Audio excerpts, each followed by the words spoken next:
IVM।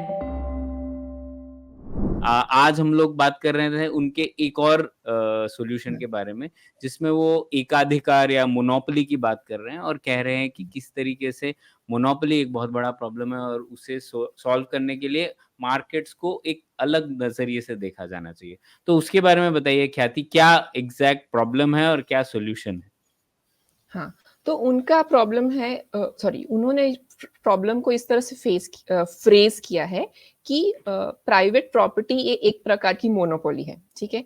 अब ये कोई भी इकोनॉमिस्ट का मेनस्ट्रीम आइडिया ये नहीं है, मतलब इकोनॉमिस्ट लोग इस बात पे तो सहमत नहीं है कि सारी प्रॉपर्टी को वो लोग मोनोपोली नहीं मानते, राइट? बिकॉज़ हम ट्रेड कर सकते हैं, लेकिन ये ऑथर्स का कहना है कि क्योंकि हर प्रॉपर्टी एक यूनिक होती है, एक बार अगर आपने उस प्रॉपर्टी पे ले लिया, अभी उसको आप एक प्रकार का एकाधिकार आपके पास है और फिर अगर आप चाहो तो आप होल्ड अप कर सकते हो। समझिए कि अगर एक किसी को फैक्ट्री लगानी है या किसी को रोड बनाना है और उनको 1000 घर में से उस प्रोजेक्ट के लिए ज़मीन खरीदनी पड़ेगी, तो 999 लोग भी अगर तैयार हो जाएँ उसको बेचने के लिए, लेकिन अगर एक तैयार नहीं होगा पूरी तरह से, तो एक प्रकार से उसके पास डिस्प्रोपोर्शनेट पावर है उसे होल्ड अप करके रखने का, ये उनका इस तरह से कहना है, ठीक है?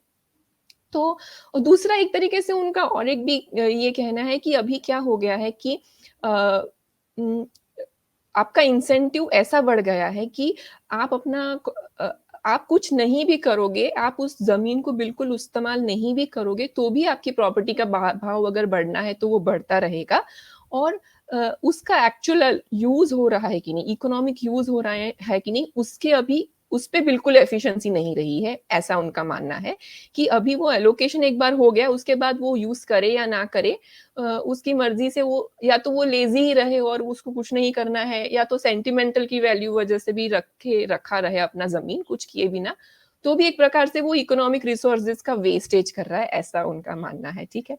तो इस प्रॉब्लम को सॉल्व करने के लिए वो एक प्रकार का टैक्स सजेस्ट कर रहे हैं और ये मैकेनिज़्म काफ़ी इंटरेस्टिंग है और ये मैकेनिज़्म उन्होंने खुद ने नहीं मतलब ये पहली बार उन्होंने सजेस्ट किया ऐसा नहीं है। हेनरी जॉर्ज करके एक 19th सेंचुरी इकोनॉमिस्ट थे, उन्होंने भी इसको अलग फॉर्मेट में थोड़ा-सा अलग फॉर्मेट में इस मॉडल को सजेस्ट किया था। फिर और भी कुछ इकोनॉमिस्ट ने उनके अलग-अलग वेरिएशन सजेस्ट किए, तो उसके ऊपर उन्होंने बिल्ड अप करके अपना एक अलग मॉडल बनाया है। तो ये मॉडल समझने के लिए इंटरेस्टिंग है, मुझे मज़ा आया इसको समझने में। तो उनका कहना ये है कि आपकी प्रॉपर्टी का वैल्यू क्या है, वो आप खुद डिसाइड करेंगे, ठीक है? और वो जो भी आप अमाउंट डिसाइड करेंगे, उसका 1% भाग आपको उसको टैक्स के हिसाब से देना पड़ेगा, ठीक है? तो समझो कि मैंने डिसाइड की कि मेरी प्रॉपर्टी 1 लाख रुपए की है समझिए, तो फिर उसके हिसाब से एक समझिए कि उसके ऊपर 10% का टैक्स है, तो मुझे हर साल मतलब वो 10% उसका टैक्स में देना पड़ेगा। तो इससे क्या फ़ायदा हो रहा है? इससे फ़ायदा ये हो रहा है कि बहुत ज़्यादा वैल्यूएशन करने का मेरा इंसेंटिव कम हो जाएगा। तो क्योंकि अगर मैं जितना ज़्यादा वैल्यू करूँगा अपनी प्रॉपर्टी पे, तो उतना मुझे ज़्यादा टैक्स पे करना पड़ेगा, ठीक है? लेकिन अभी आप कहोगे कि अब मैं तो टैक्स कम करने के लिए बहुत कम भी वैल्यू कर सकता हूँ, एक प्रकार से। तो अगर आप लेकिन बहुत कम वैल्यू करोगे तो इसमें कंडीशन ये है कि किसी भी पॉइंट पे आप उस जो भी आपने जिस वैल्यूएशन लगाया ना, आप उस वैल्यूएशन पे उसको सेल करने के लिए रेडी होने चाहिए। ये मतलब ये उसका थोड़ा-सा ये माइंड बॉगलिंग है, मतलब हम इस तरह से प्रॉपर्टीज़ नहीं लेन-देन होती है उसकी, पर पर अगर इस प्रकार का मैकेनिज़्म हो, तो उसका मतलब आज मुझे मेरा घर इस भाव पे बेच देना है, मतलब तो मैं उसको बहुत कम भी नहीं वैल्यू करूँगा ना, तो मुझे उसको डिसेंट जगह पे मतलब वैल्यू करना पड़ेगा ताकि वो अगर वो भी बिक भी जाए, तो वो बहुत कम प्राइस मुझे ना मिले उसके ऊपर।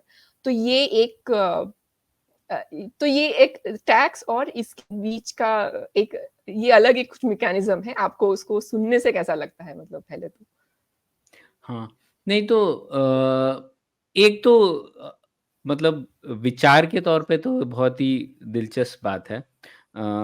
लेकिन जब मैं पब्लिक पॉलिसी के बारे में सोचता हूँ तो इम्प्लीमेंटेशन भी बहुत बड़ा पॉइंट आता है। उसके बिना हम लोगों को मतलब हुँ, अच्छे-अच्छे विचार हाँ। धूल चटा जाते हैं अगर हम लोगों ने उसके कार्यान्वयन के बारे में बात नहीं की। IVM